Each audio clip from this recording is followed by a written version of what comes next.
Welcome to Fix It Home Improvement, covering projects that every homeowner should know and great products for home and garden.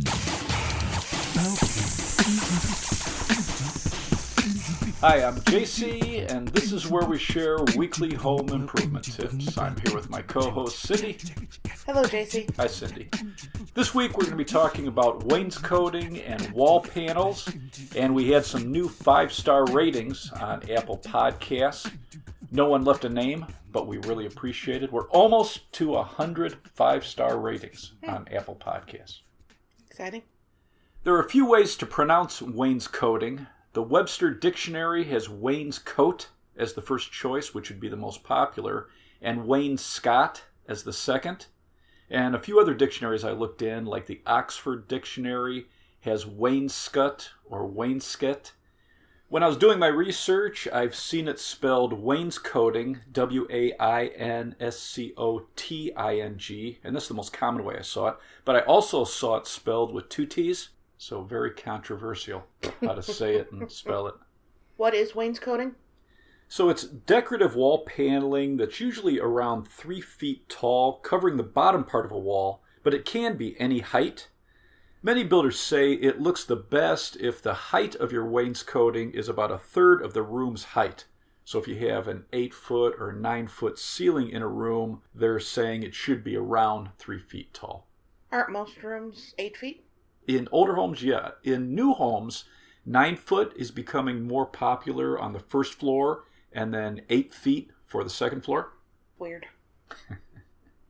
In the 1500s, wood boards were used on the lower part of walls in stone buildings to help reduce airflow and moisture coming through the walls.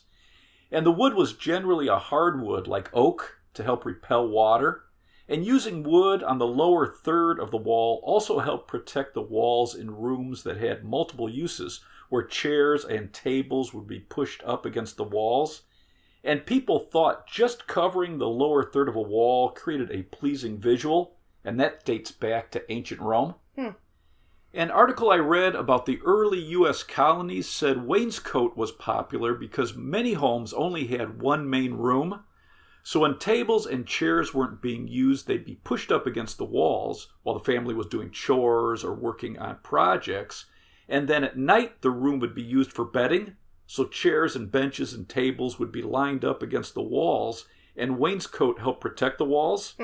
In many homes, the top molding would match the height of the top of the back of their chairs.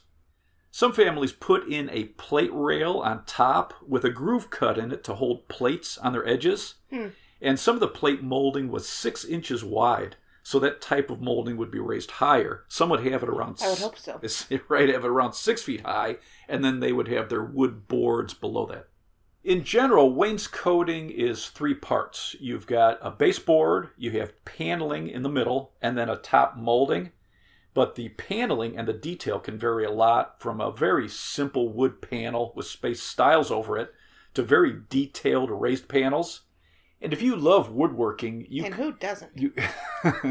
And you've got to have all the tools to create all these things. And some time on your hands. Yeah, but you could really create intricate panels using a router, and all of your stiles and rails can have grooves in them, so all this fits together, similar to how you'd build a raised panel door.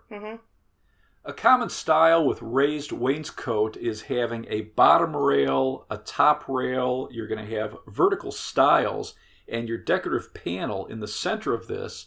On top of that top rail, you could have cap molding, which extends out a little bit beyond that top rail.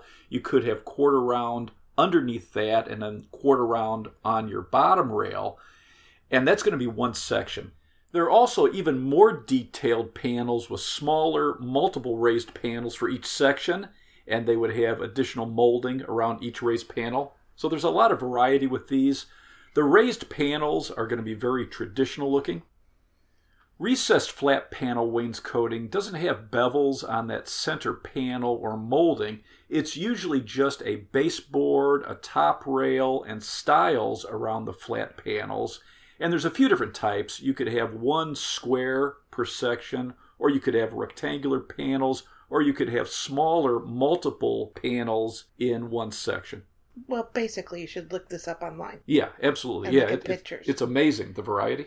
Because your description wasn't that great.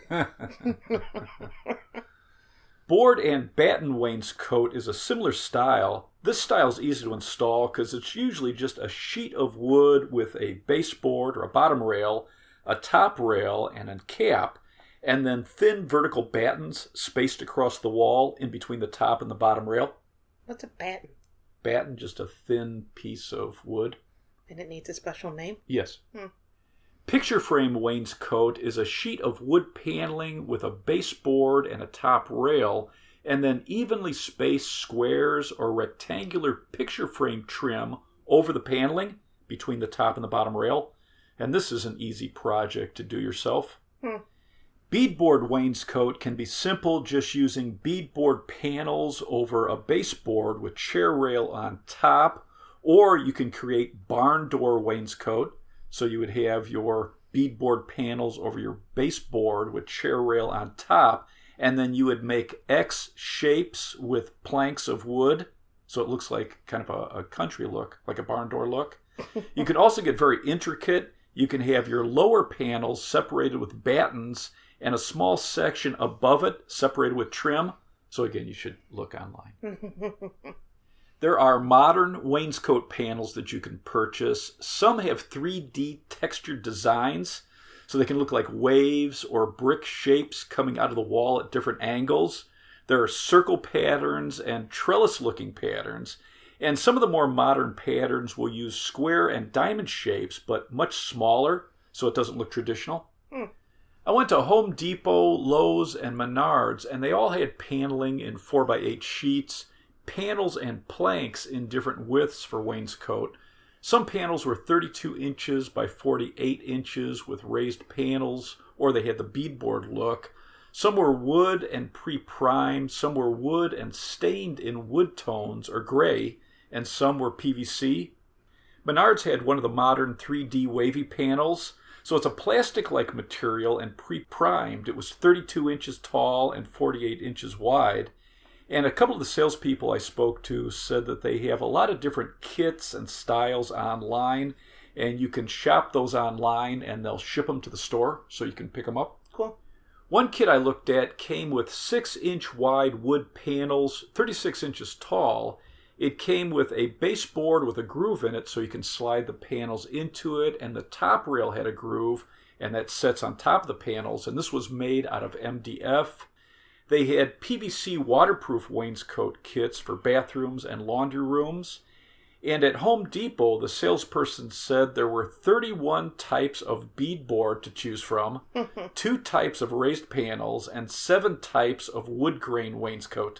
And he said they came in HDF, MDF, and vinyl. At Lowe's, they had panel frames that you could buy, and they had 2 styles and sizes. So one style was just rectangular in wide and narrow. The other one had a more decorative shape in wide and narrow. And this is an easy way to create a wainscot look. You would just put these right onto your drywall or your plaster.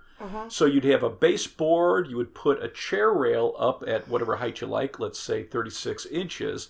And then you would space these picture frames in between, and you just put a little bit of glue on the back, construction adhesive, a couple of finishing nails, and it's just a very easy way to create the wainscot look. Although the easiest way is to move into a place that already has it. Is just put up chair rail and paint everything from the chair rail down one color and everything above the chair rail a different color. When I went to Home Depot, I got the instructions for one of their wainscot panels, and this had a recessed panel look. So it's 1/4 inch thick, 32 inches tall, and 48 inches wide. It's made out of MDF from recycled wood and pre-primed with a low VOC water-based primer.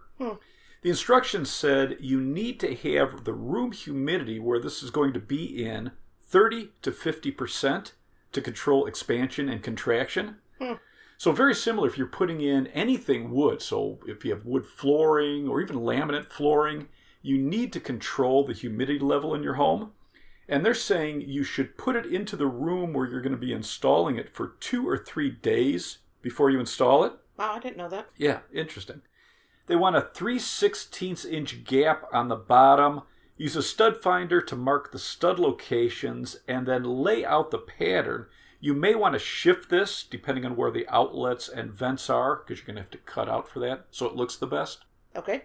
Leave an 1/8" expansion gap in the corners and then use construction adhesive on the back of the panels, either in an S pattern or small globs. The technical term? Yes, and then use finishing nails and recess the nails with a nail set or use a pin or a brad nailer. When I looked at a couple other manufacturers' installation recommendations, they said use wood glue on the edges where the panels butt together, and that's going to help prevent separating in the future. And then use some type of putty or painter's caulk to fill any seams or gaps or holes if you're painting it. If you're staining the wood, then you'd want to use wood putty that's going to match. Right. For caulk around trim for wainscot that you're going to be painting, all you need is just an inexpensive all-purpose or a painter's caulk. I would look for acrylic latex. It's very easy to smooth with your finger, and it's going to be paintable. It's going to cover small gaps. It's going to make your job look professional. DAP, D-A-P, Red Devil, and Loctite, it's L-O-C-T-I-T-E, all have top-rated painter's caulk, and you can get these pretty inexpensive. I would also check the installation instructions if you're installing wainscot sheets or panels. See what they're recommending for the adhesive. I was looking at the instructions for that thermoplastic wainscot panel, the wavy, cool-looking stuff. Right. They recommend using Loctite PL Premium Polyurethane Construction Adhesive. And that's a mouthful. Yeah, and it's the only one that they recommended. Some top-rated panel and construction adhesives. Liquid Nails, their wood and foam molding adhesive is low odor and low VOC. Gorilla construction adhesive, it's an indoor-outdoor construction adhesive. It's low odor and low VOC. Red Devil Quick Grip construction adhesive is low VOC, low odor. And DAP Dynagrip is low odor and low VOC. Okay. I spoke to Dripless, the caulk gun company. It's D-R-I-P-L-E-S-S. They recommend looking for a caulk gun with a thrust ratio of around 12:1 for caulk, and a caulk gun with a thrust ratio of around 18:1 for construction adhesive, and that way it's going to be easier to gun out thick product like construction adhesive. Right. And they said it's better to actually have, even though their name is Dripless, it's better to have a caulk gun that isn't dripless for construction adhesive because it keeps the pressure on the product. It doesn't back off the rod. And they actually have a caulk gun that has a switch where you can go from dripless to not dripless. And for products like caulk, you want a dripless caulk gun because it stops the flow of the product when you release the trigger. And that way you don't get it all over. When you're putting in paneling or wood or any type of material over electrical boxes, you need to make sure that the box is extended to the front of the paneling or the material. You can't have a gap there. So you can get a box extender. Generally they're plastic and they slide inside the existing box, but they extend to the front edge of whatever the material is. And that way all of the electrical connections are all protected and inside this. And plastic is okay for metal boxes if the outlet or the switch is grounded and the box is grounded. And you can also double check with your local building inspector. Right. For a project like this, you're going to need some tools. Right. It's not something you're going to do at the spur of the moment. Right. Just buy a bunch of stuff. Well, if you're doing a basic look, so if you get chair rail and you just paint everything from the chair rail down to give that kind of a wainscot look, you probably could get away with a hammer and nails and a handsaw and a miter box. But for most of these projects, you're going to need a hammer and a nail set for your finishing nails. If you have a nail gun, it's going to be better. At the minimum, a circular saw and a jigsaw. You could probably do most of these projects. If you have a table saw or miter saw, it's even better. You're going to need a level, a tape measure, probably a drill, caulk gun, painting tools, pull and pry bar. I probably have safety goggles too. So yes, you're going to need some tools. If you move into an older home, okay, and it has wainscoting, okay, and you don't like it, all how right. easy is it to remove? If they used paneling or boards for the wainscoting, generally they're going to be using construction adhesive, so you're going to have to use a pull and pry bar and pull all this away. You're going to have to turn the electric off, remove your outlets, cap off the wires, and then turn the power back on, and then pull out all the old wainscoting. If the damage isn't bad, you can skim coat the area with joint compound, and there are thin mesh sheets that come in wide rolls, so you can cover an area and skim coat it, and that's going to make it look very smooth, especially if you have plaster. If it's drywall and it's really damaged, generally that old wainscot's going to be less than 48 inches, so you can remove that section and lay 4x8 sheets on their side and re-drywall it. Right. And that's pretty easy. If you're putting up new wainscot, you may not have to do much to the surface, depending on the type you put up. Right. Do you have anything else to add? Making your own wainscot panels is a great project. If you like woodworking, you can combine designs to make a very unique look.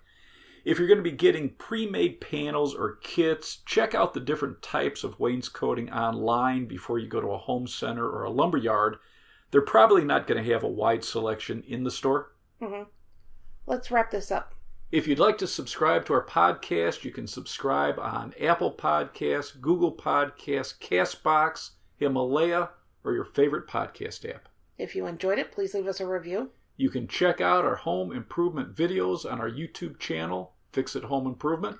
And you can subscribe to that as well. You can download our ebooks, Home Improvement Solutions, What Every Homeowner Should Know, on Amazon, books 1 through 9, and in December, book 10.